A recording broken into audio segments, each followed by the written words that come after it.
idea. Wake up, kiddo. You ain't never gonna have an act. Says who? Face it, Roxie. You're a two-bit talent with skinny legs. I'm just a furniture salesman. Yeah, but you got connections, you know? That guy down at the club. There is no guy. Yep, that It night. was the first time I set foot in that joint. I was collecting on a bet from the trombone player. So you never told anyone about me? Sugar, you were hot stuff. I would have said anything to get a piece of that. And now? Now? We had some laughs. Let's just leave it at that. You can't do this to me. You can't? Ah! Ah! You touch me again, I'll put your lights out. Wait, Your husband will be home soon. Why don't you watch yourself before you go hitting those sheets again? you're a liar, Fred. Yeah, so what? You lied to me. You lied That's to life, me. sweetheart. That's life. You're a son of a bitch. You're a son of a bitch.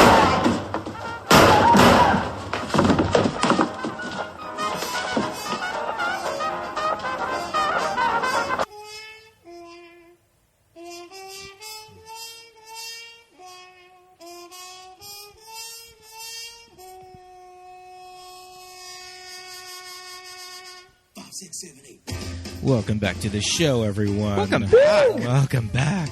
We're getting the party started. Yes, indeed. I mean, this movie is a freaking party. Yeah, there's a lot going on. This movie's great. Absolutely. I'm excited to talk about it. Absolutely. But everybody out there listening, my name's Pete. And I'm Scott, and these are the movies that made us gay. Yes, indeed. Pickens Barringer, welcome back to the show. Pickens.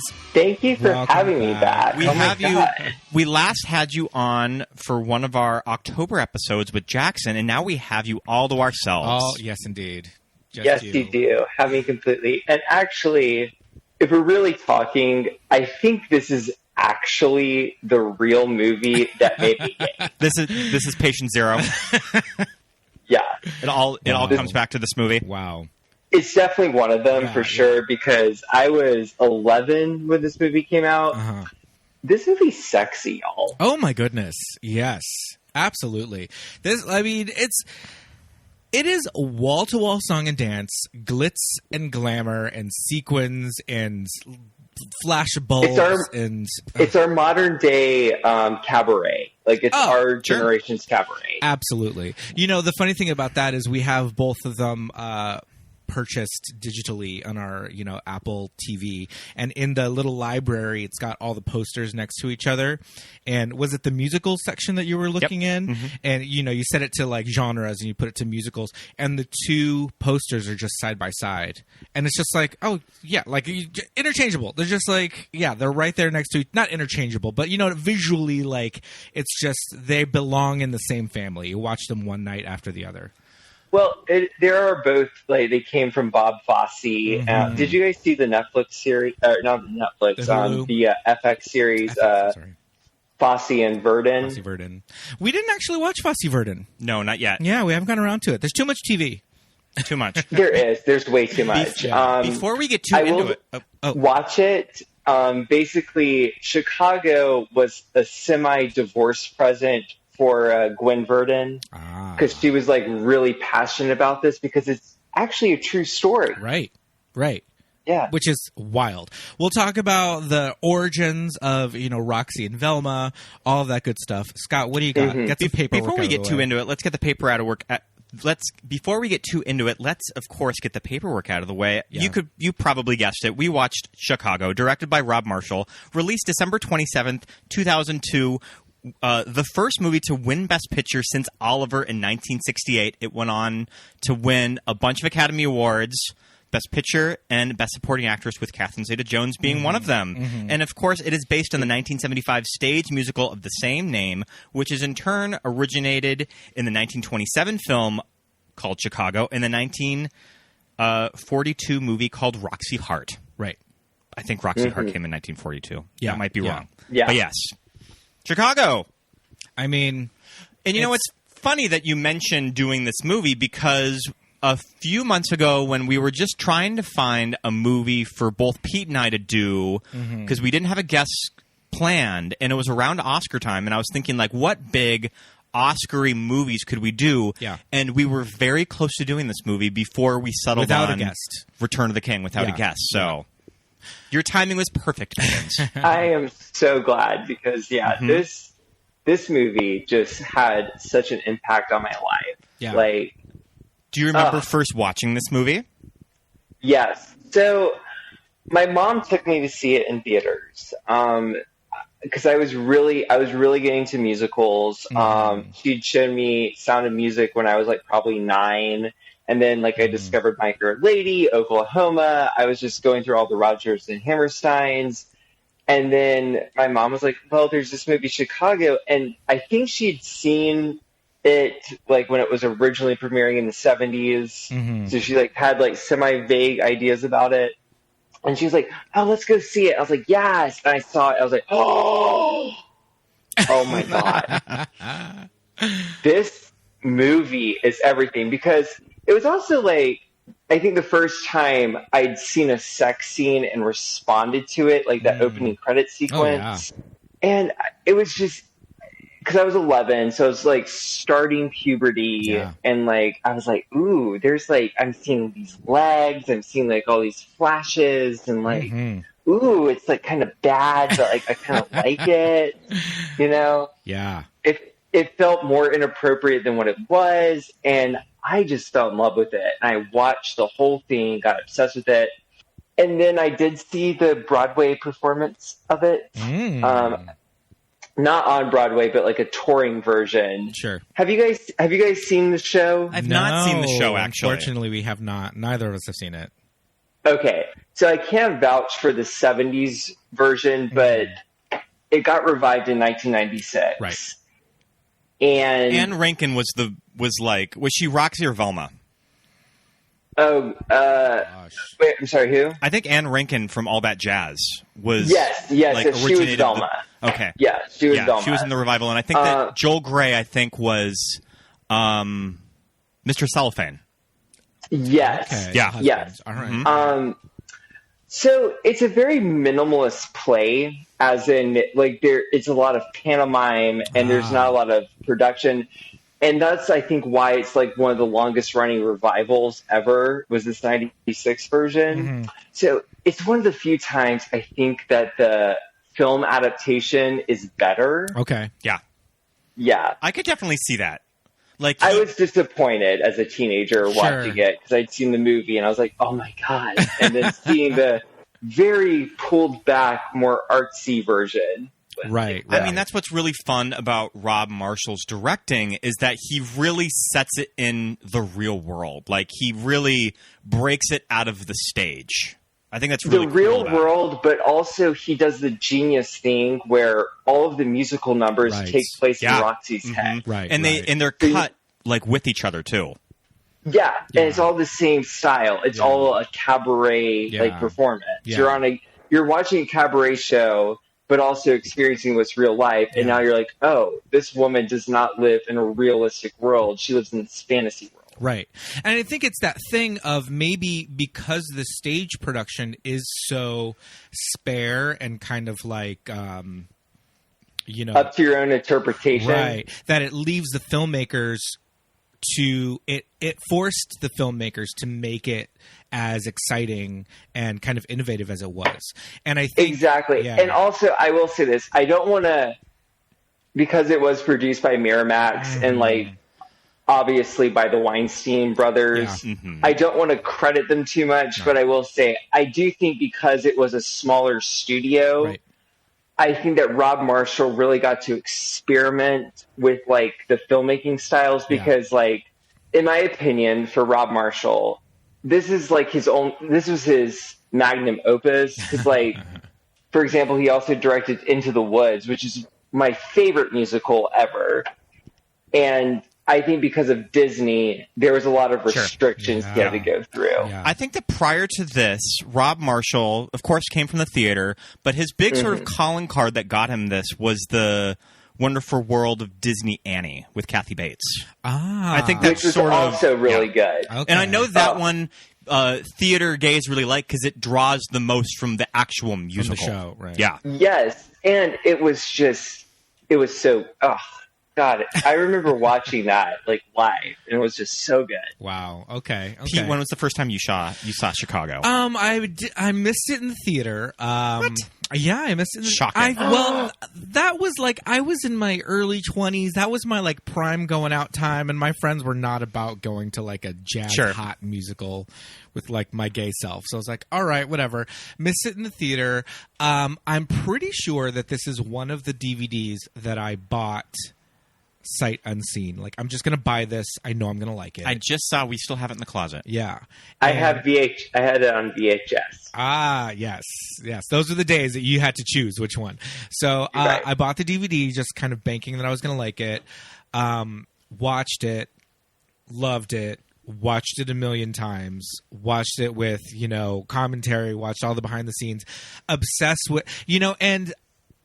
I was really kind of, up until this point, not really kind of featuring Catherine Zeta Jones. I don't know. Maybe I just had something bug up my ass. You weren't a big Entraption fan? I thought Entrapment was cool, but to me, I was the just like... The Haunting remake, she was everywhere. Iconic, the Mask of Zorro. Iconic lesbian. Mask of Zorro, great movie. But to me, I just was like, sure, she's a little corny. She does these movies that are just kind of like not great. Is whatever. she a little too team look? A little team look, yes. And then the opening number of Chicago. So then I see the opening like 10 minutes of this movie, and I've just like dropped dead. I'm gay. Yeah, I'm gay. Yeah, I was just like dead on the floor, my like soul like hovering above my body. Like, watch this again, and it was one of those things where I was just obsessed with finding out everything that I didn't know about her that I should have known. She came from the West End when she was just starting out as an actress. She started as a theater actress. And it just shattered movies. Everything, all my preconceived notions of her just being like, oh, she's beautiful. She married old grandpa, She's beautiful. She's gorgeous. Yeah. She looks like Linda Evangelista. She's a model. Yes, she marries grandpa. She's in these weird movies and I'm kind of like whatever about. But then I'm just like, wow, okay, she can sing. She's the triple threat. And, just shut my mouth forever about her. Did you know that she was originally hired to do Roxie Hart's role? And she basically was like, no, I want to sing all that jazz. Yeah. Give me Velma. Yeah. She's a brunette. And she has to be Velma. Yeah. So I cannot imagine her doing any other role. So, so perfect. So I first saw this movie. Yeah. Of course, I was following this movie that I remember it on the cover of Entertainment Weekly for the fall issue, and reading about that, reading about it in Premiere Magazine, and then, of course, like, I could not wait for this movie to get to my small town. Right. And when it finally went, I went with my best friend Jamie, packed theater. Yeah. Yeah, and just loved it. Like, I felt really invested in it winning Best Picture. I always get a little, like, pissed off whenever I see listicles of worst Best Picture winners, and this is on it, then I'm like, oh, this is clearly written by a straight man. Because it's a solid movie. Oh, I remember. That was the first Oscars I ever got invested in. Sure. Like, I actually watched. And, like, I remember during every commercial break, I would go and rewatch the trailer. That's how it's so ingrained in my head. Yeah. Because I was like, this has to win. There's no other movie this year that could win. And when it won, I was so happy. Best actress, I'm sure, was very, very close between Nicole Kidman and Renee Zellweger. Like, I'm sure that Nicole won by a very narrow margin. Right. Did Renee win the Globe? She did not win the Globe. Oh, no, she did win the Globe. And also, both Catherine and Renee put in lead. For the Globe? For the Globe. Yeah, and also... Scandal. Richard was also put in lead. Okay. I mean, it's a lead performance. Gay icon. Yeah. Yeah. Richard Gere. Oh my goodness. Yeah. So perfect. And also, okay, so I always like when I watch a musical, I kind of like visualize like what song would I want to sing. For a male lead in a musical, he actually has really good songs. Yeah. He has like 2 bangers. Yeah. Of course, like all of the leads, Velma Kelly, Roxie Hart, and Billy Flynn, all have amazing songs for all of them. Yeah. I remember at the time thinking, he can sing. See, I didn't know a lot about musicals or people's history, so I was very much like, oh, Catherine Zeta Jones is going to sing. Well, we'll see about that. And the same thing with Richard Gere, and it was just Richard Gere had a past on the stage that I don't think a lot of moviegoers knew about too. Right.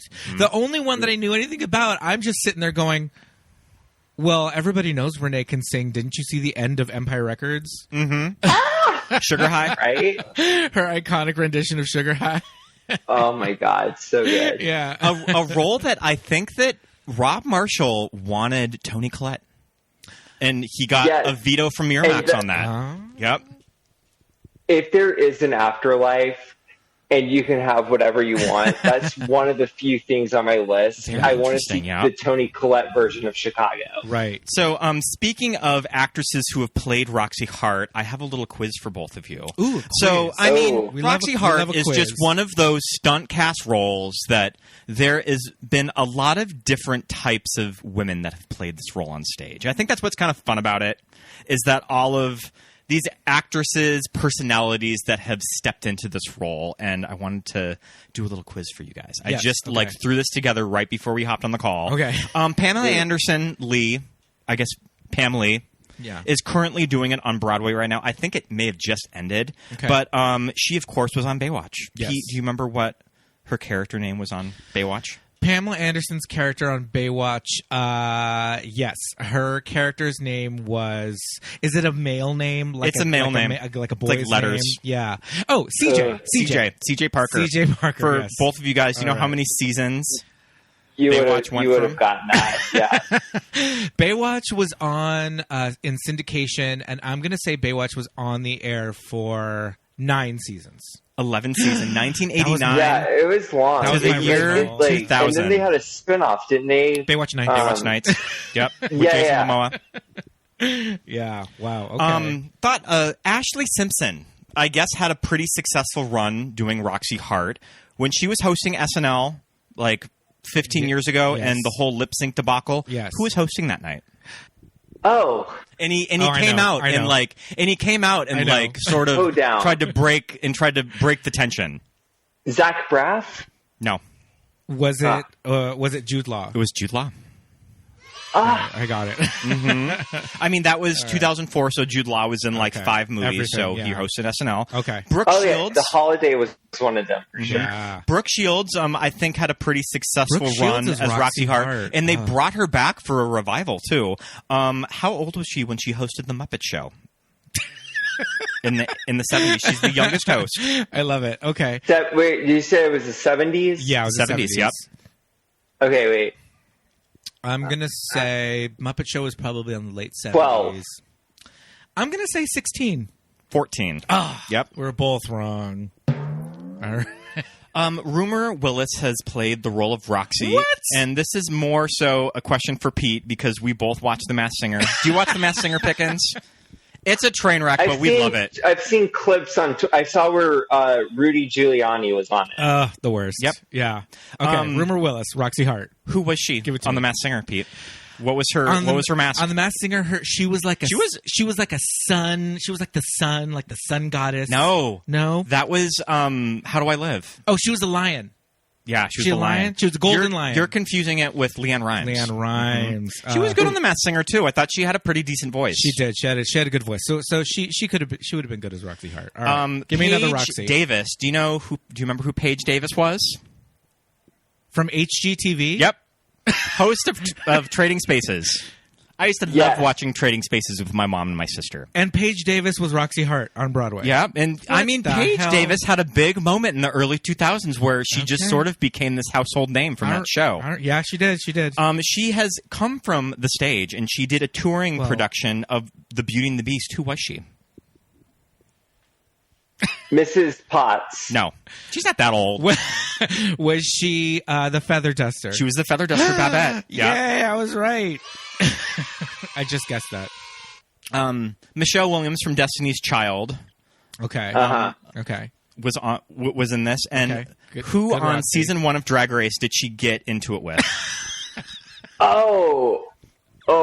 I think it was for the girl group. I know. Yeah, I've seen season 1. Damn it! It was for the girl group challenge. I mean, this one no one talks about. I know who it was. Mm-hmm. It was Akasha. It was Akasha. Can I get security? Mm-hmm. So we're going to start with Michelle Williams. How much time do I have? Akasha, lead singer, got to be able to do it all and fall back into the choreography. And since the choreography was so simple. You guys are making it seem like I was horrible with the choreography, and I know I brought it. Do I have security? Damn it. Yeah, she got into it with Akasha. That was great. Okay. I've only seen season 1 once. Oh, season 1's so good. It is so good. Rebecca Glasscock. Yes. She needs to come back to do Nina drag. Flowers. Nina Flowers should have won. Oh, absolutely. She should. Yeah. Melanie Justice. Griffith. Okay. Was Roxy Hart, and who does John Waters? When John Waters says that he met her and he asked her what her worst movie was because he wanted to see it, what did she say? Wait, who was the actress? Melanie Griffith. What movie did she tell John Waters was her worst movie? This is a funny And one. I remember he said, when he told the story, he said she replied without, like, missing a beat. Like, didn't, like, take a moment to think about it. Melanie Griffith. Oh, my God. I don't know if we've actually sat down and watched this movie, but it's a notorious turkey. You don't remember? No, I remember. Okay. It's Cherry 2000. It's Cherry 2000. And we did watch it. We watched half of it, and we both kind of got bored and turned it off. So Christy Brinkley played Roxy, and who is Christy Brinkley married to in the 80s? A musician. Easy. I know. Bret Michaels. No. She was married to Billy Joel. Yeah. She married him in 85. Yes. Of course, Erica Jane played this Erica from Jane. the Real Housewives. Two I mean- Real Housewives that played this role. Yes. Either of Pickens, do you watch Real Housewives of Beverly Hills? Again, no, I've seen clips. I've never seen like a full episode. Okay. Pete, do you think that you can quote the famous Tom's house was broken into?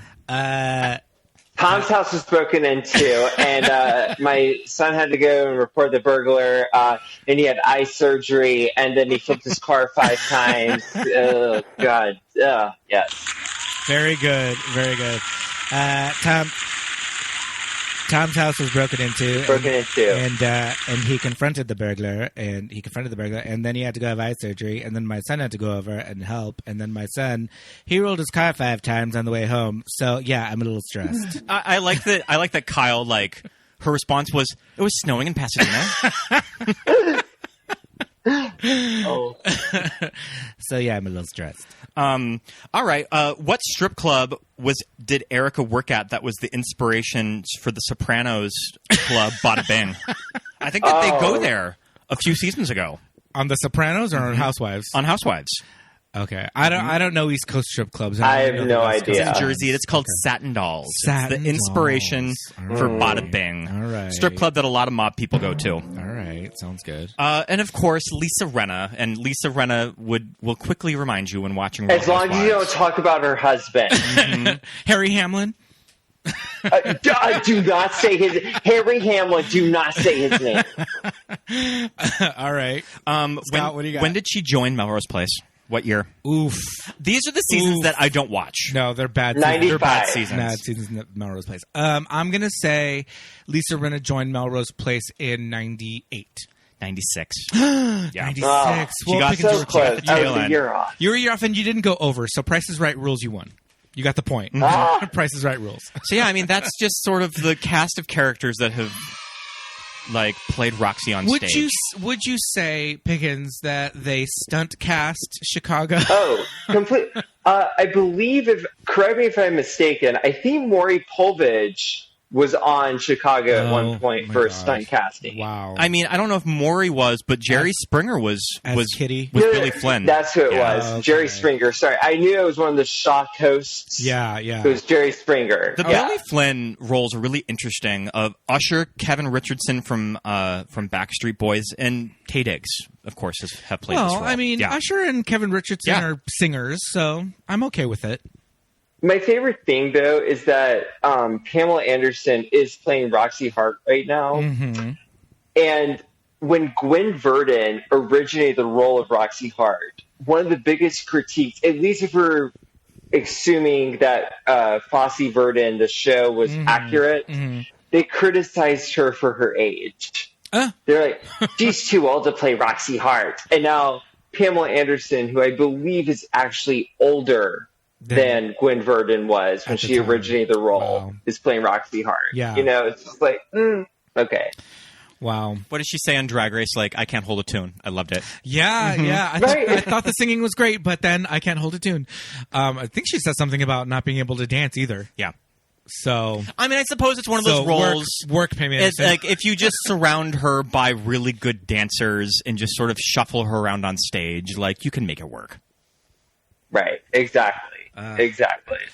Okay, so should we go back to kind of the beginnings of, like, this story of, you know, Roxie and Velma and how this kind of came from an actual rip from the headlines. There were two women that killed their husbands and were on death row in Chicago in the 20s. Yeah. Yeah. And so this became like a book, then it became a stage production. Kind of became minor celebrities because of all of the press coverage of it. Mm-hmm. It was the OG true crime. Yeah, yeah. I kind of love that. That's are kind of becoming famous from like a crime. Yeah. Of that it makes you a celebrity. Yeah. It was so funny. We were watching it last night and or the other day when we were rewatching it, and the scene where, you know, Billy Flynn is ignoring Roxie in favor of Kitty, and Roxie's just like, fuck, like, okay, this is it. Like, he's moving on to the next one, and she falls down, and she's like, oh, the baby. Oh, the baby. The baby. And also, can we acknowledge that Kitty Flynn was played by, oh my God. Lucy Liu. By Lucy Liu. Yeah. Lucy Liu from Charlie's Angels fame. Her family owns all the pineapples in Hawaii. Of course I wasn't straight when I watched this movie. I was like, yes! Yes! What is her name in Alex. Alex. Yeah, work Alex. Yeah. No, but at that moment, Scott goes, well, that's what that fucking bitch from Theranos did. Mm-hmm. She went and got herself knocked up too, and it's like the same thing. And I was like, dude, you're right. Oh my God, like it's this kind of crazy shit is still happening, like with, you know, like celebrities falling from grace, becoming like, you know, I mean, for famous the past, for their trial. I mean, for the past 2 weeks, everybody has been talking about the Johnny Depp and Amber Heard trial. That it's just made this whole media circus. It's the new thing, yeah.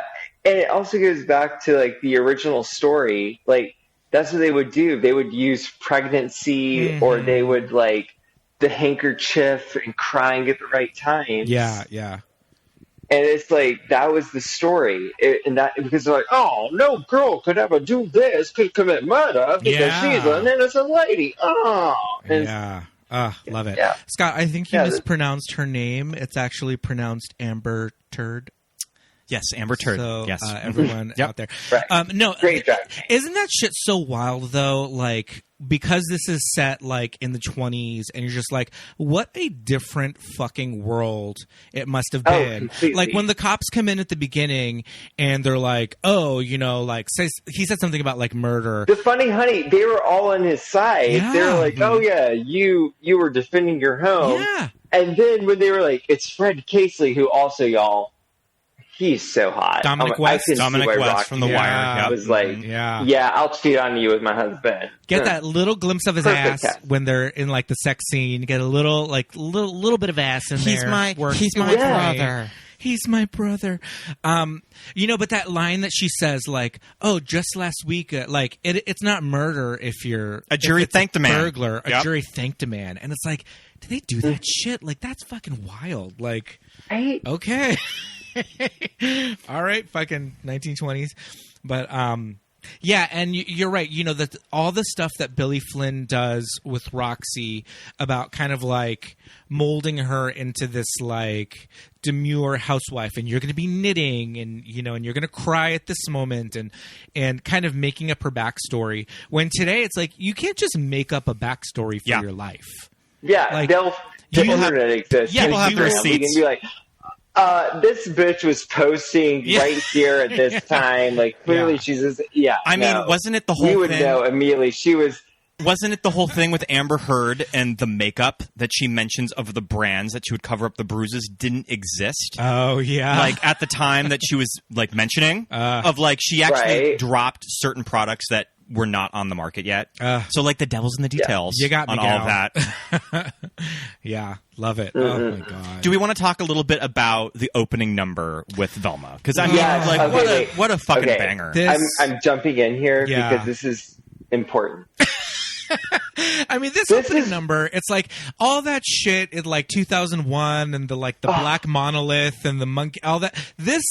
There should be like college level courses about this number. It is so good because it sets up so much tension. You see the bloody hands. You see her covering up the crime scene. You are just like introduced to like the time period. Yeah. You were jamming with the music. Yeah. And all that jazz. Because so the producers told Catherine Zeta Jones, "We want you to do Roxie," and she's like, "Who sings all that jazz?" "It's Velma. I want to do that role." That is the fun. That is the most fun song in this show. Yeah. And so, fun fact. So I was in 5th grade when this movie came out. I was obsessed with Chicago. My school was doing a talent show, Duke School for Children. I'm calling you out right here. I wanted to sing all that jazz for the talent show.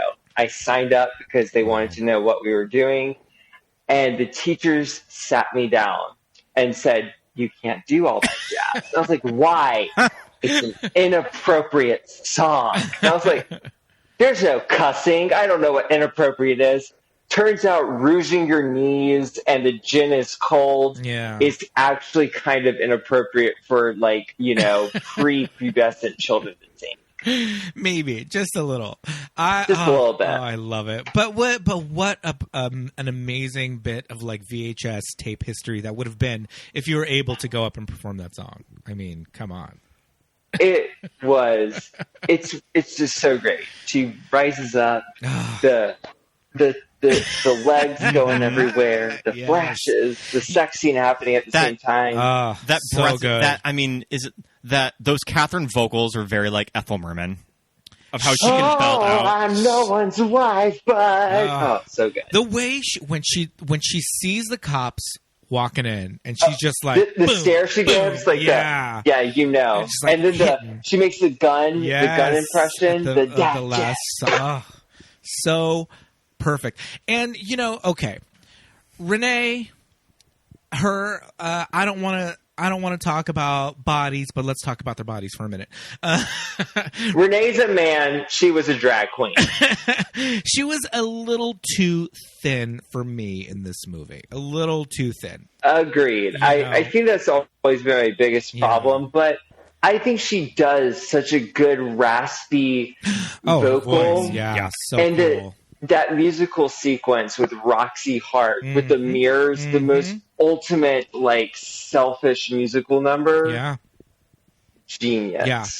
But where I was going was I love that Catherine Zeta Jones at this time can we do a little research? She was pregnant. Yeah, I was going to say, can we find out first of all her age? She was pregnant when second of all, I mean, she wasn't pregnant during the production of the movie. She was pregnant when she won the Oscar. No, I think she was she actually was a couple of pregnant weeks during the pregnant. Yeah, movie. like she knew, but maybe they got it like towards the end of production. Yeah. Okay. Yeah. So she's, a woman of a certain age, definitely probably late 30s, if not 40, when she's doing this.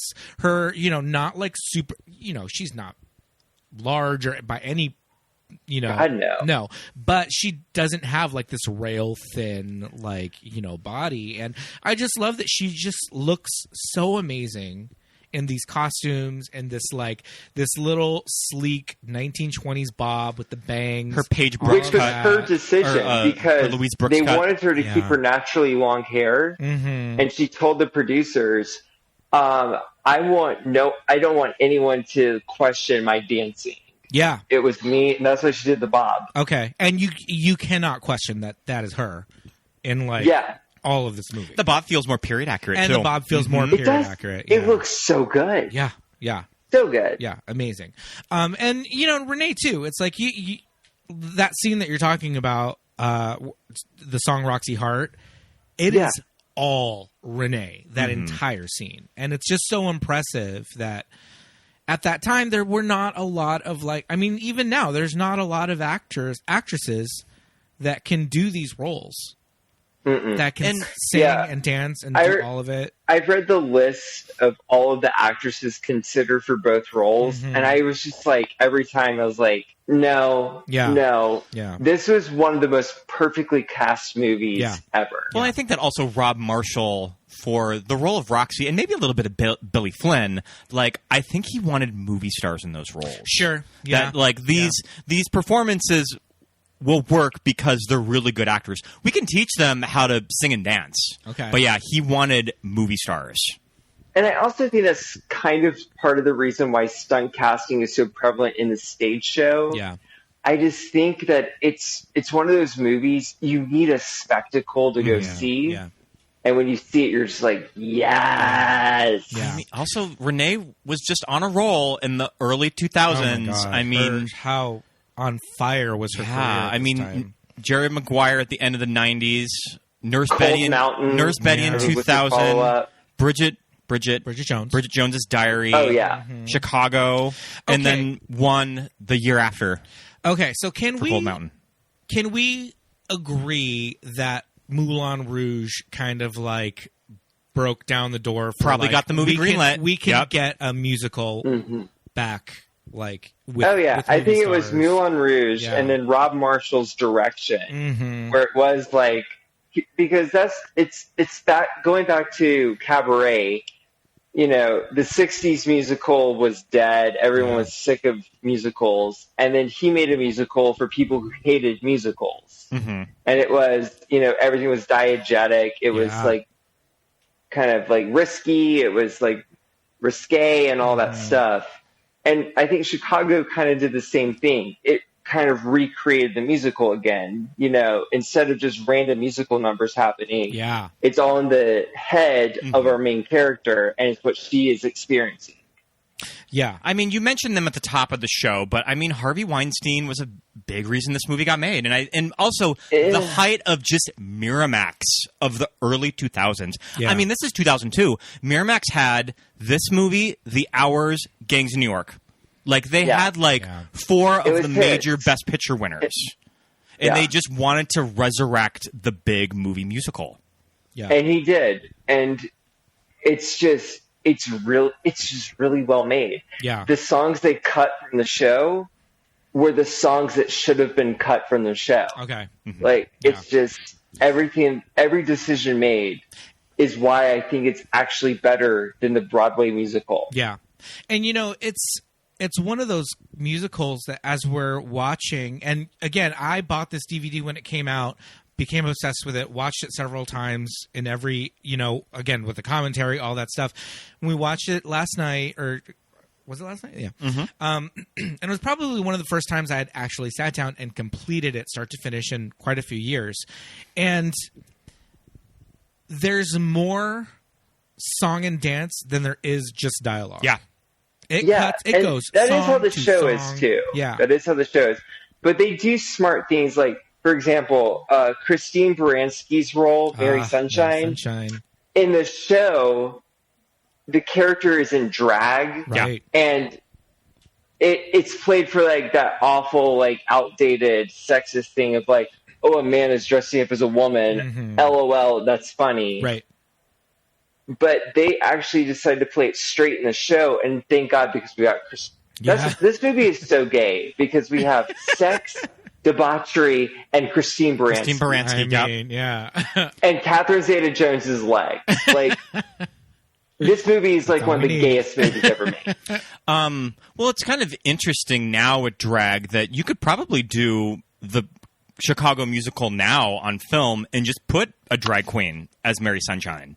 And just because drag is so mainstream, it probably wouldn't look all that out of place.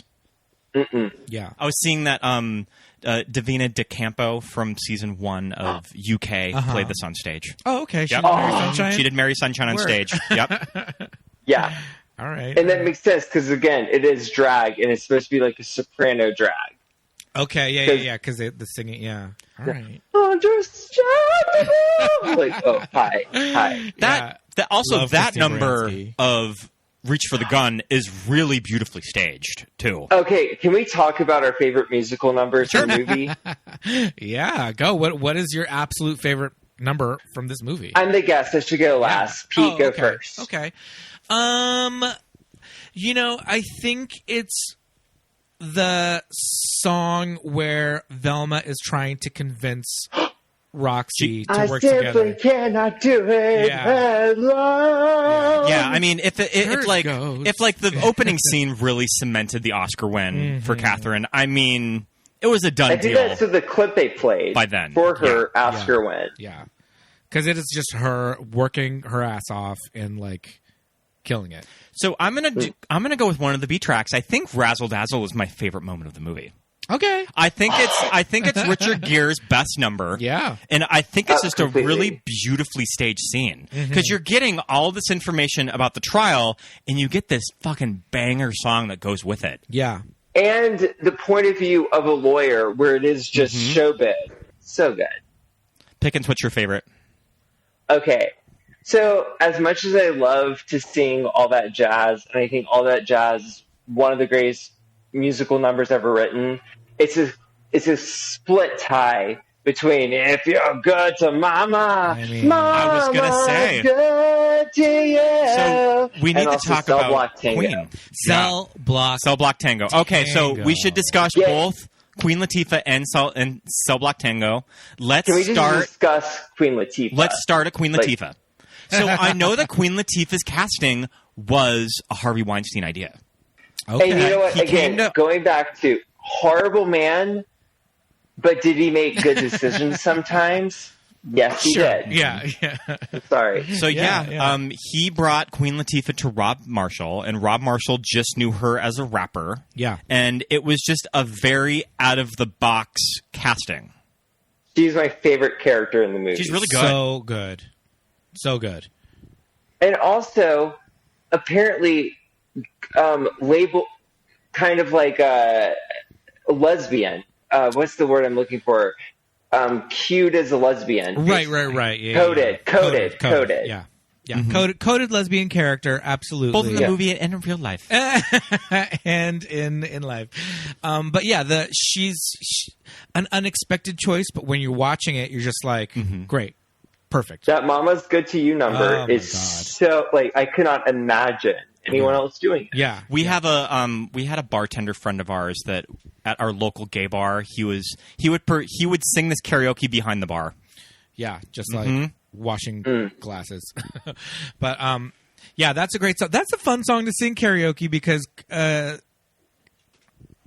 not to say that her voice is deep, but I mean, like, kind of just sing along right with it. He gets it. I say it's one of the few musicals that doesn't have a skip. Yeah. Like, every song on the soundtrack is so good. Yeah. And how they stage that they bring up the theater more than once.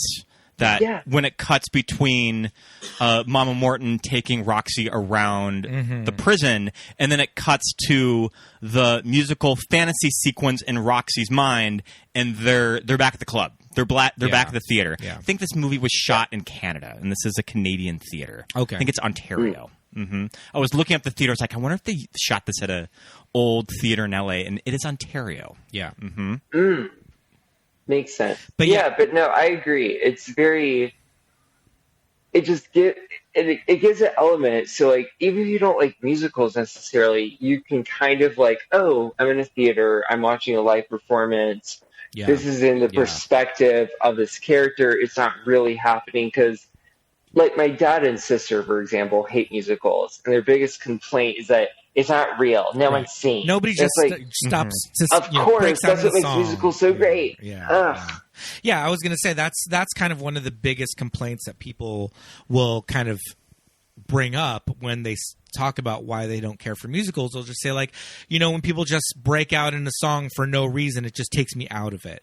But yeah, the element of this movie of the stage and it being in Roxy's head and showing the stage. She's so delusional that she's imagining these cabaret performances because she's always thinking about her act and her gig, and she's just like, this is how I can live with this fact that I kill this man. The editing is so well done of showing her, in her cell block with the faucet dripping and all, and cutting. And it goes into back Cell Block and Tango. Oh, So good. Yes, because in the original show, you don't get that context. Yeah. You just hear the and how sad do I get for like the Russian lady who didn't do it, the Hungarian ballerina, the only innocent one in the movie. I mean, also her and Amos are the only two good people. Also, Not I mean, that's what's guilty. really clever about the satire about it. Of that, the movie knows that these women are kind of rotted. Yeah.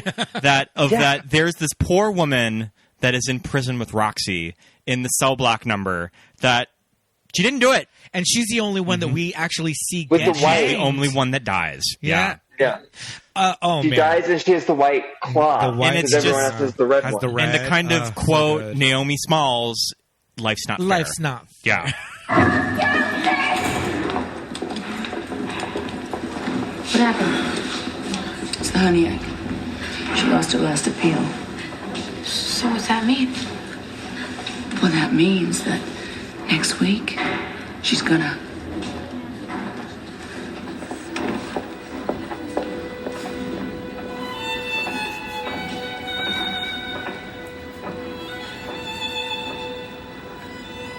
This is Mary Sunshine coming to you from the Cook County Jail, where history will be made today. Catalin Helinski will become the first woman in the state of Illinois to be executed. Life's not fair.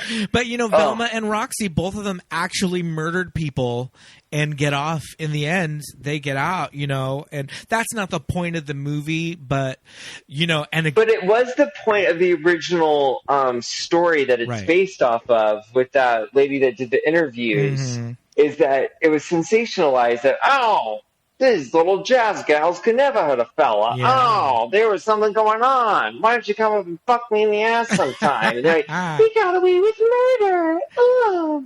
And, the way they kind of depict Roxie, and then afterwards what they do this thing where at the beginning they kind of show Roxie, it's this crime of passion, and she shoots Fred Casely, and then later on we see Kitty, and she shoots these girls and these women and her husband, and then that other woman on the steps of the courthouse at the end of the movie. They're all just kind of outdoing each other. Everybody's just one-upping each other. But when Roxie kills Fred Casely, you're just like, oh shit, damn girl. Oh.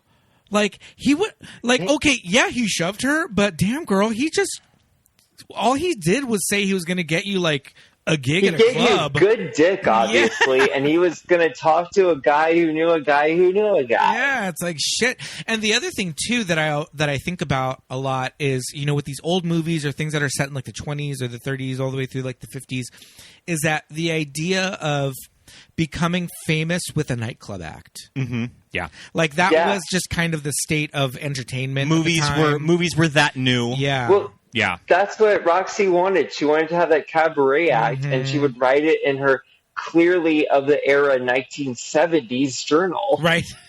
Yeah, with the lock on it. Yeah. I think, but it's just that thing of like now, how do people people who are obsessed with fame, how did they want to get famous at that time? If this movie was remade into modern times, it would probably be a TikTok sensation. Absolutely. Yeah. And Roxie Hart would want to be on TikTok. Yeah. And Fred Casely's just like, I know a guy, he's got 100,000 followers. Mm-hmm. And he can, got this. And he can get you all these followers. And then she streams her way through jail. I'm in jail. Yeah. I'm pregnant. Oh, I got all these followers now. Sneaking in cell phones into jails to get like prisoners doing like on TikTok and stuff, it's like a thing. Crazy. It's a thing. Huge Like, thing. I've seen some like questionable NSFW Twitter, and I'm like, you are in a jail cell. Mm-hmm. You are in a jail cell. How are we? But it doesn't make it any less hot. Oh no, absolutely Still, not. Yeah, even more so. I mean, do you know the type of people that are having a big moment now? Mm-hmm. It's the Anna Delveys and Elizabeth Holmes of that. It's just sort of being a con artist.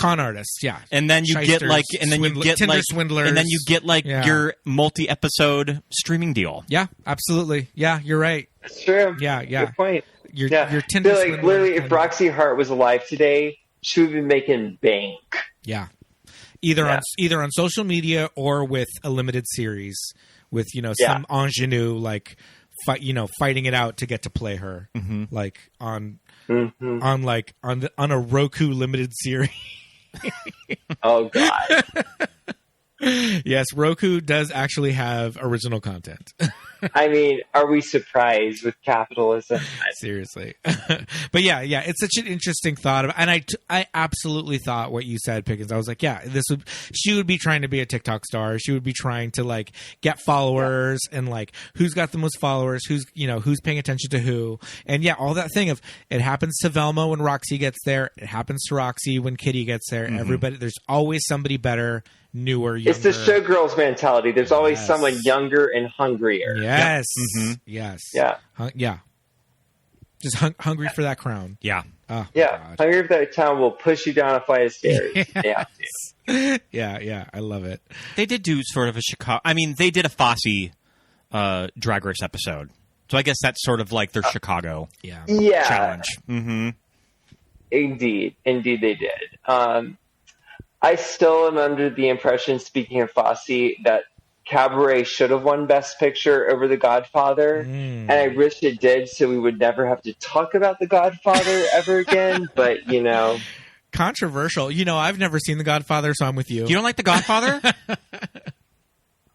Okay. You don't like James Caan and that big fat dick?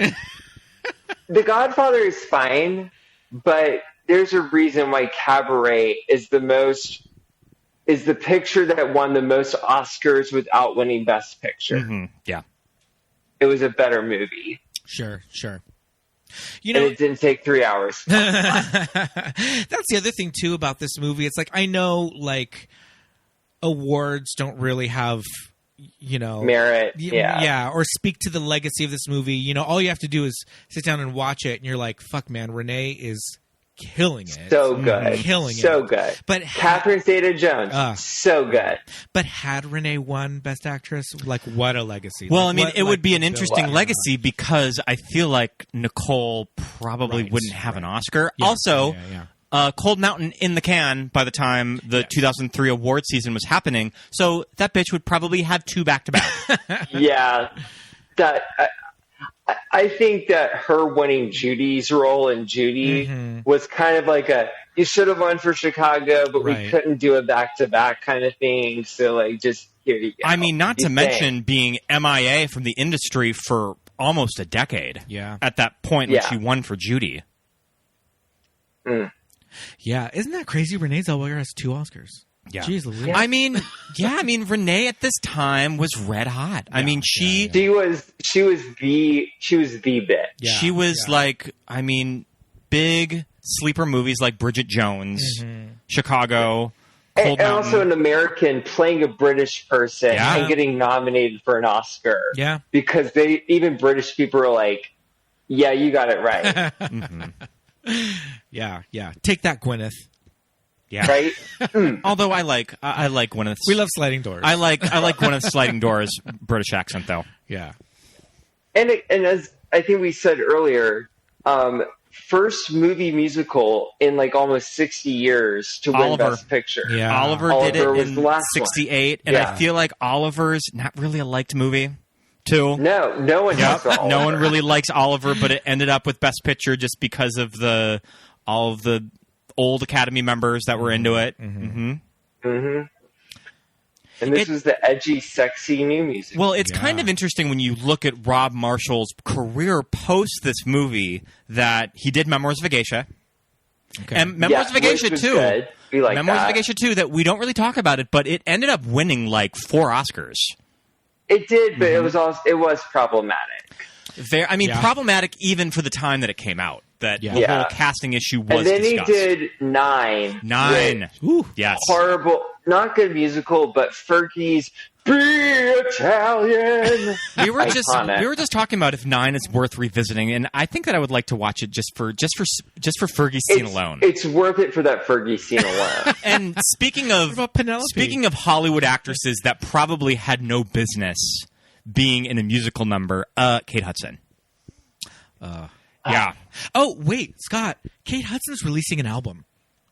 Like, wait, what? Yeah, she just like made this big announcement that she's got a band, she's releasing an album. I wonder what kind of music it is. Yeah, I don't know. Oh, I'm on board for that. I don't know where I saw it, like on Kelly Clarkson or something. Okay. I have to look it up. Yeah, so get ready, everybody. You're welcome. But yeah, I feel like Kate Hudson's Cinema Italiano number is sort of the classic when you think about a movie star that thinks that she can sing and dance. Right. Is that. Well, and also kind of speaking of Moulin Rouge kind of showing like the industry that a musical could work again, the next year we get Down with Love with Ewan and Renee. Yeah. And I mean, Down with Love, not exactly, as beloved as like Chicago or Moulin Rouge, but a fun rewatch. Mm-hmm. Can I tell you guys how I knew I was gay because of Chicago? Yeah. This one time, kind of like a few years ago, okay, I was on a mega poppers high. And I reenacted and sang the entire Cell Block Tango by This Man Was Inside of Me. Who hasn't been there? Exactly. If you do, so warning kids, if you do enough poppers or VHS cleaner, you will sing the entirety and do every single role of the Cell Block Tango, which is a 6-minute song. And with a complete section in Hungarian. Mm-hmm. And both boyfriends that I've done this to have stayed dating me. So there you go. Yeah, like after this happened, they continued dating me until relationship either ended or now it's still currently happening. And my current boyfriend, this has happened to him, and he is still like, I will still date this person, even though he's saying the entirety of the Cell Block Tango to me while I'm on. I mean, I love it. I'd call it a win. I do too. Yeah. Again, I say, who hasn't been there? Mm-hmm. That's funny. I love that. And how do you resist the urge to just dance? Sure. So that's why you kind of grind a little bit. You're just like, you just kind of glide in wherever it is. It happens. Really stressing the word he had coming. And this is why this podcast is listed as explicit on Apple Podcasts. Yes, because I'm a guest. Yeah. So, Pickens, what are your feelings about Into the Woods? Because I know that I like Into the Woods, but I know that it's one of those musicals that theater gays tend to not like it. So, there exists a pro shot of the original cast, which you can purchase. Oh, we own it. Watch. We own it. We watch it all the time. Yeah, it premiered on PBS, all that.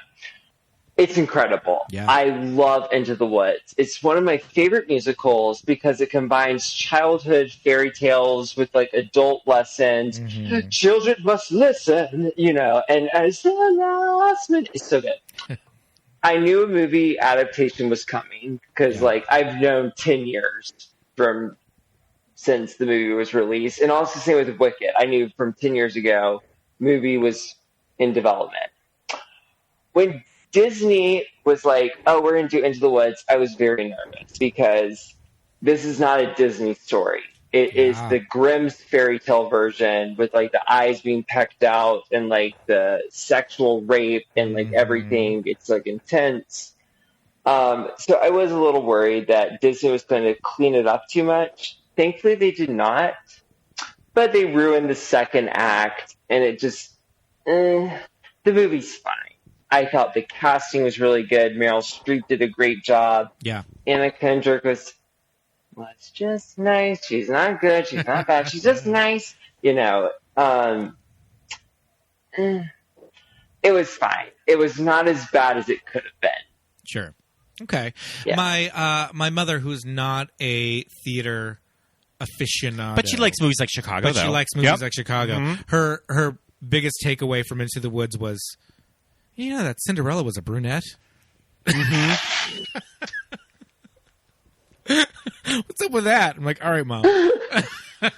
And that's also the problem of Disney doing it, is that everyone was expecting Disney characters when it was like, no, it's Grimm's fairy book characters. Yeah. And it's like... We had Once Upon a Time on ABC for that shit. They did that nonsense there. Meryl is great. We do have on Amazon. We do have the taped stage production that you're speaking of. Bernadette Peters, so good. Bernadette Peters.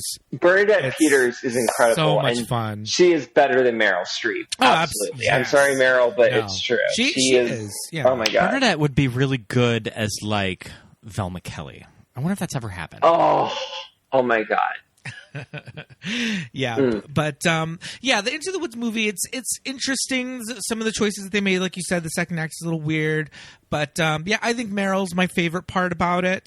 Maybe you know who my least favorite part about it is? James Corden.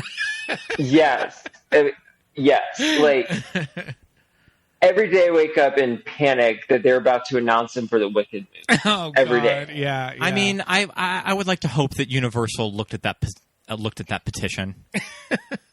I hope so. They took he's notes ending from his it. show.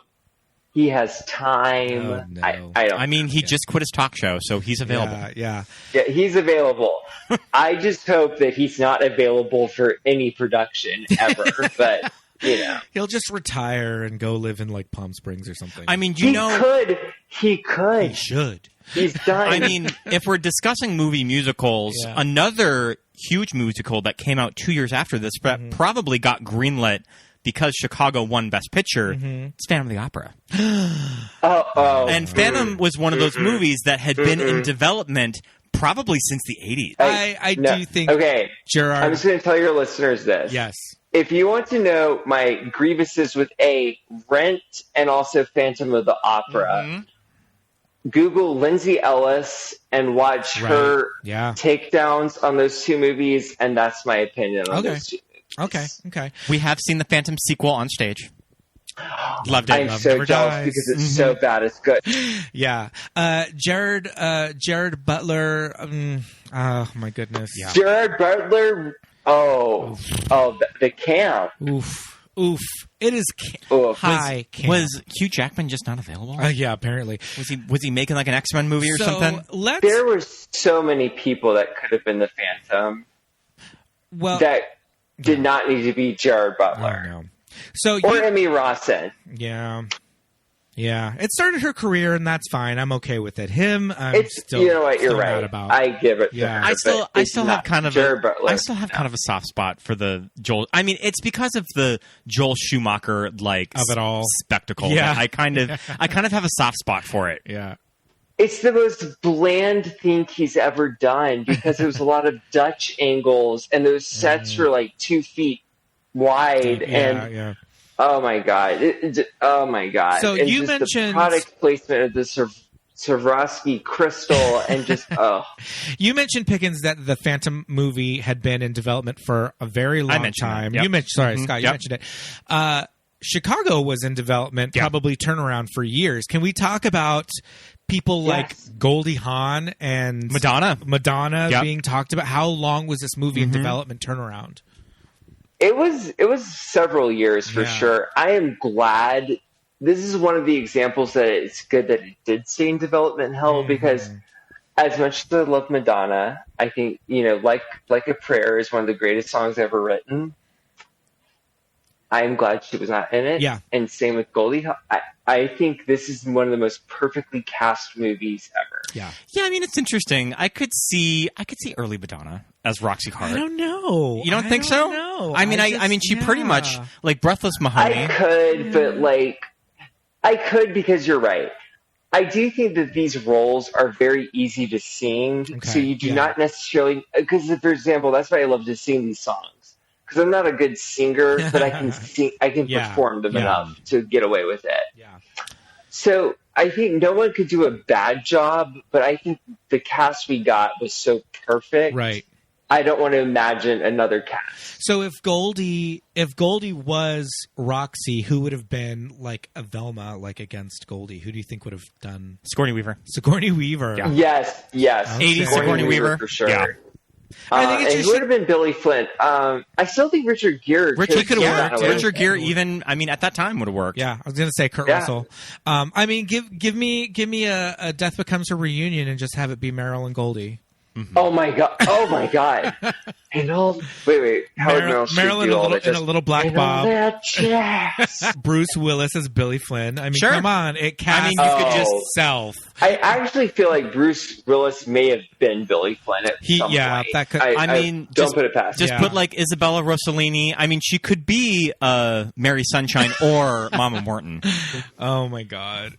Well, if it's at this time period, if it's like the late 80s, early 90s, then you got to get Bette as Mama Morton. Sure. Bette Midler. Oh, absolutely. Yeah. Absolutely. Yeah. I would love to see Liza as Velma Kelly. That would have been amazing. Whoopi would also be a really good Mama Morton. Yeah, true. Yeah. Liza would be perfect. If there is an afterlife, I just want to plug in every actor I could think of into each role of Chicago and watch it every single time. I guess with that combination. I guess that Charlize was on the short list and she was very high up before they got Renee. Mm-hmm. Okay. I was reading that today. Mm-hmm. Have we ever seen Charlize Theron sing in anything? I mean, she almost got Showgirls. So There's no singing in Showgirls. But I think she's a series of almost. Okay. But I think the thing with Showgirls was the dancing. Yeah. That's why they didn't go with her. Yeah. Mm-hmm. Have you guys done Showgirls yet? Of course, we did it with Dan Renzi from the Real World Miami. Yeah. Yeah, it's wild. That movie is so iconic. We just did our Showgirls rewatch. Well, I want to also say that Paul Verhoeven said in an interview that when Charlize auditioned with them, he was just like, I think she's great, and then I really don't know why we didn't go with her. Huh. So it's like there could be a weird alternate universe where Charlize was Nomi. With Renee. Yep. No, yeah, Renee's really works with this character. But like you said, I think you're right about the songs being a little not easy to sing, but just a little bit more not as vocally challenging. It's not because I actually saw a hot take TikTok recently where they said recent musicals, one of the biggest problems is that the songs have gotten really hard to sing. Sure. Like you can't do it every night. Yeah. I could do 5 days a week doing Chicago. Yeah. It's not that strenuous on my voice. And I could fake it. Yeah. Hot take, my favorite Renee song in this movie is not the Roxy Hart song. I think it's Nowadays. I think it's a really nice moment of that performance. Wait, is that the one where she sings about her husband? No. And what a dummy he is? It's the one where she's found innocent and then they turn it into her song with Velma at the very end. I mean, and what a great line of I think that the exchange is I really can't stand you, and Velma Kelly was like, well, this is showbiz. The one industry where it doesn't matter. Mm-hmm. I mean, a very telling line for just I hate showbiz. your guts. Well, there's one industry where that doesn't matter. I mean, think about great movie pairings like Outrageous Fortune, Bette and Shelley couldn't stand each other, but the chemistry works on screen, so it doesn't matter. Yeah. Oh, what was the movie? Whatever Happened to Baby Jane? Yeah. It was advertised on that whole thing. Yeah, These two women hate each other. Come watch them fight for real. And you know, that scene, though, when Catherine Zeta Jones is just like... you see a little bit of it, when she does her big song and she's trying to get, Roxy to work with her. But then in that scene at the very end, and, she kind of drops her stuff and her stockings are ripped out. Her ripped stockings. She's been struggling. And she's just like, come on, dude. Like, it's a couple $100 a week. They both need each other. Let's just do this. I know that this could work. And I'm going to just say, like, I hate your guts too. But together, we can make this fucking work. And it's just they played did so well. Like the two of them and Catherine especially, like just her face, like her facial expressions are just like her desperation. Yeah, is and you so see that she's clearly just like, on her face. Yeah, she's just like swallowing her pride. I hate this bitch, but you know what? I'll do it to get. I need her. Money. I need her. Yeah, I remember kind of speech and drama nerds when I was in high school would talk about the last moment of this movie of when they're both on stage and you see their big number. They're kind of the big kind of reprise of all that jazz, and they're both dancing next to each other. And I want to say that they were giving Renee shit of when you see them dancing next to each other, like not as good. I mean, I revisit this movie now, and I think she's kind of like, I think she's turned it out. Yeah, I think they work really well together. They're both just having fun, and they're like, "We got away with murder, LOL." We're just goofy with the big plastic Tommy guns, the big white coats, and shooting the Roxie and Velma silhouette into the lights. That number is so well directed. Just the way the camera moves past them as they're dancing across the stage, it's just like, this is like such a fucking movie moment. Yeah. Mm-hmm. If you're not a homosexual by the end of that, come on. This movie did have a couple of other little baby stunt castings in it. It had Cheetah Rivera. Yep. Mm-hmm. Cheetah Rivera, who did she originate Velma? Oh, God. I was about to say Roxy, but now I'm second guessing myself. It's either one of them. Yeah. But yeah. And then we've got, speaking of Moulin Rouge, we got Maya. Yeah. I always forget about her moment of Cell Block Tango because it's sort of stuck in at the very end. Oh, the announcer for Chai Diggs. Tay Diggs. Yeah. Love Tay Diggs. Yeah. The girls in Cell Block Tango, like, you can tell these are dancers. They've got like these slamming dancer bodies. They're like killing every move, but they're little acting moments. Yeah, when they're just like really well done playing cards or like what the real world acting moments where they're describing their shit. They're all really turning it. If you pop that gum one more time, oh my God! I think Maya's the only one that because they go from the theatrical staging version of like speaking the lines to then when they're like playing cards and then they kind of cut to a little bit more realistic. Oh yeah, the real life sequences what Roxy's actually experiencing, but like you're. Yeah, I think Maya's the only one that doesn't really differentiate between the two. She still keeps it kind of theatrical, even in the real world version. But the rest of them are really killing it, and like it's so fun. It's such a great scene. Yeah. It's so great, and it's also female empowerment, and you're just like, yes, you had it coming. It's fun to see in a bar with the gays in Palm Springs. It's fun to see with the crowd. Yeah, it always is the crowd going. I do love Maya's her little bit where she talks about her husband cheating on her with all the women and Irving. So there's a couple of other little, I think those are the only other stunt casted characters. But we talked about Lucy Liu as Kitty. Such a really brief moments, but memorable. Yep. And she actually, like I said, how these women are just kind of like going off, like shooting all these people. She's one that when she does it, you kind of really, Lucy's giving some acting of just like, holy shit, what am I doing? She's giving it all. Yeah. Oh, when she kicks that one paparazzi guy in the nut, she's just like, fuck yeah, go to hell. God. Yeah, so good. Fucking Chicago, man. Chicago is just incredible. This movie's great. If you haven't seen it at this point, like, I think we've spoiled everything, go watch it. It's a concise musical. The movie's only 2 hours. They play all the best songs, and you'll be humming them and singing them for the rest of your life. I think that people take it for granted what a solid movie as a whole it is. Yeah. I feel like whenever you see kind of listicles of the best or worst Best Picture winner, and sometimes Chicago ends up on the worst, I'm like, the fuck? I don't get it. Yeah. Oliver is worse than that. Like, put Oliver on this list. So give Chicago the best. Before we started watching it the other day, I was like, oh, and this will be nice because it's such a short movie, like, we'll get through it really quick. And Scott said, It's 2 hours. Almost 2 hours. It's 2 hours long. But it doesn't. It flies by, though. It does fly by because it's such a well-paced movie.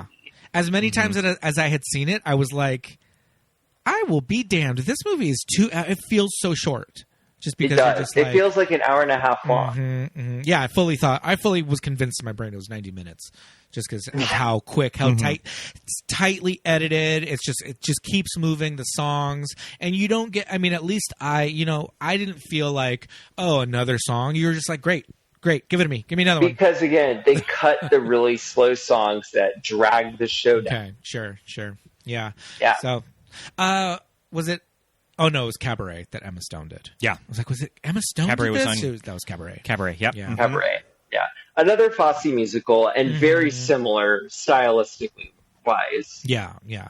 So Fosse Verdon was originally aired on FX, but that I think now is on Hulu, so we can. Yes, so watch Fosse Verdon. Watch it. It's more about the creation of Cabaret and everything, but they do mention Chicago, and they talk about Gwen Verdon's like controversial casting as playing Roxie Hart, because they're like, she's 40, she can't play this role, this little youngster that shoots a husband. And you're like, yeah, she did. And we did a rewatch of All That Jazz with from the 70s, and it's really good. It's a great song. It's just so much fun to sing. Yeah. If you're going to karaoke, do All That Jazz. Oh, I mean, I was talking about the Bob Fosse musical, the Roy Scheider movie, or like All That the Jazz. movie All That Jazz. Oh, the movie All That Jazz. Yeah. Yes, that also. Sorry.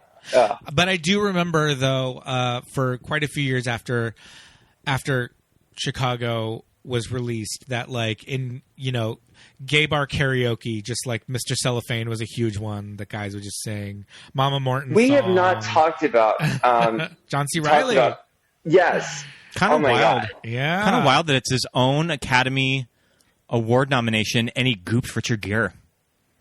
Yeah. Did Richard Gere not get nominated for this? Oh, my God. Wow. No. Yeah. And he was like, because he's like one of the only good characters in the entire show. Like him and the Hungarian ballerina. Yeah. Yep.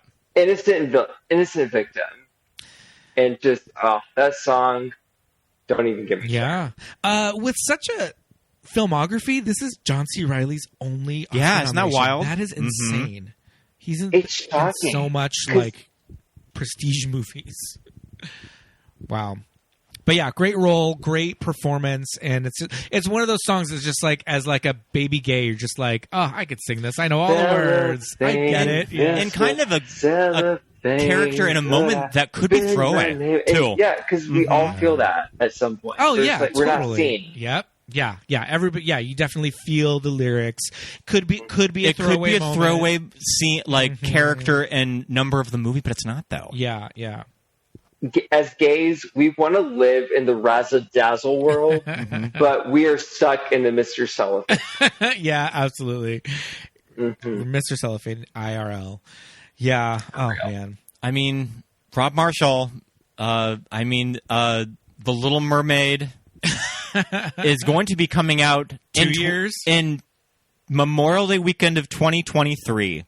That is Aquafina is Scuttle, and we are excited. That is going to be on the shelf for almost a year and a half from when they shot it. Yeah. Wild. I'm excited. That is my favorite Disney movie ever. And there's photo evidence of me wearing like sweatpants, but me putting my legs through one pant to have a mermaid tail. Love it. My parents were shocked I was gay. Oh my goodness. How? You tell me, girl. I don't know. My parents were shocked I was gay. Wow. Who didn't? I love it. Oh, my God. Do we have any last thoughts about Chicago? Well, really looking forward to Little Mermaid. I would say definitely rewatch this movie if you haven't seen it. It's on HBO Max right now. It's on HBO Max. It is. Yeah, so easy watch. Like we said, it flies by. It's great. If you're not a fan of musicals, maybe give this a try because, again, all the musical numbers take place in the main character's head. Yeah. So there's not that suspension of disbelief that you necessarily need. Yeah. But good intro to musical. Yeah, definitely. And Catherine Zeta Jones fucking kills Catherine Zeta Jones's legs alone. You know what's going to be coming up probably this fall? She's going to be Morticia Adams. Oh yeah, she's going to be Morticia Adams with Louise Guzman as Gomez. Yeah, how much fun is that going to be? Yeah, and little Jenny Ortega as Wednesday from Scream. I can't wait. Yes. Yeah. Oh, so Scream excited. 5. Yeah. So definitely give it a rewatch. Scott, you got any final thoughts on Chicago before we wrap it up? I think we covered it. Wow. This has been so much fun. So much fun, y'all. We'll my have gosh. to have you back on for our October lineup to do Slumber Party Massacre. We'll make that happen. Yes, absolutely. I bought the remake on VHS, so I am Slumber Party Massacre prepared. Love it. All right, man. Well, until then, we can't wait to do that. Until then, we will bid you adieu. Thank you so much for coming on. Thank you so much. Yes, thank you for having me. Oh my gosh. All righty. Bye, Betty. All right, bye.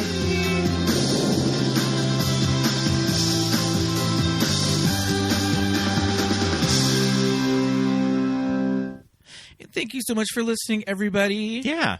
Yes, indeed. Chicago. Love it. Go watch it on the Max. Mm-hmm. It's there for you, for your nerves. Catherine Zeta Jones killing it. Mm-hmm. Scott, what do we have anything fun coming up? We've got some an extra newsletter that we're going to be writing. We have the extra newsletter. I want to do another commentary soon for the Patreon. We've been getting to some bangers on the podcast. I mean, on the commentaries. I mean, on the podcast just in general. Last week we did Anti-Mame Chicago. Our movie next week is really good. Ooh. That I think listeners are going to really enjoy. Another movie that I've been waiting for since we pretty much began the podcast to do this movie coming up. All right. Well, if stick around, everybody, and you'll get a sneak peek on the Instagram of what this week's movie is going to be. But I think it's about that time right now. Patreon shout-outs. I'd like to say hello to all of our wonderful patrons: Ted, Benny, Jamel, Melanie, Christopher, Susan, JJ, Leighton, Shelby, Michael, Charlie, Muffy, Paul, Jamie, Drew, Jimmy, Genevieve, Dawn, Joshua, Emma, Melly, Aaron, Melinda and Jim, Jessica, Nick and Shannon, Christine and Rufino. Thanks so much. It means a lot. Yes, indeed. Head over to patreon.com/movies that made us gay. You'll get the newsletter, fun, photographs. You'll postcards. I need to do the new postcards too. It's been a while. Postcards out. We'll do some new ones. Yes, indeed. And you can see all the different levels that you can donate. If you just want to do it for 1 month, you can drop $10 for 30 days. You'll be able to get access to all of our commentaries, over 20 commentary tracks for new movies that are essentially bonus episodes. You can sync them up with the movie and watch it with us, or you can just listen to the commentary track on its own. It's another episode of the podcast. Tons of fun. But do it for 1 month, then cancel it. Love that donation. It all goes directly back into the podcast. Keep us up and running with equipment. Yeah. And on the air for all of you. So head over to patreon.com/movies that made us gay for that. We'd also love it if you would give us 5 stars. Give us 5 stars. Write us a nice review and we'll read it on air. Yes, indeed. Head over to Apple Podcasts or Spotify, and you can give us a 5-star rating, and those ratings really, really help us, as do the reviews. So we would love to read that. Maybe we'll post it on the socials. Speaking of the socials, you can follow us on all that stuff. We are on Instagram and Facebook at Movies That Made Us Gay. And on Twitter at MTMUGPod. Yes, indeed. So go over and give us a follow if you'd like. You can also follow our personal accounts. My name is Pete. I am at Peter Lasagna on Instagram and Twitter. I'm Scott Youngballer on Instagram, and follow my letterbox. I post to it almost every day. Yes, indeed. So thanks for listening, everybody. This was another fun one. Until next week, we'll see you next time. Bye. Bye.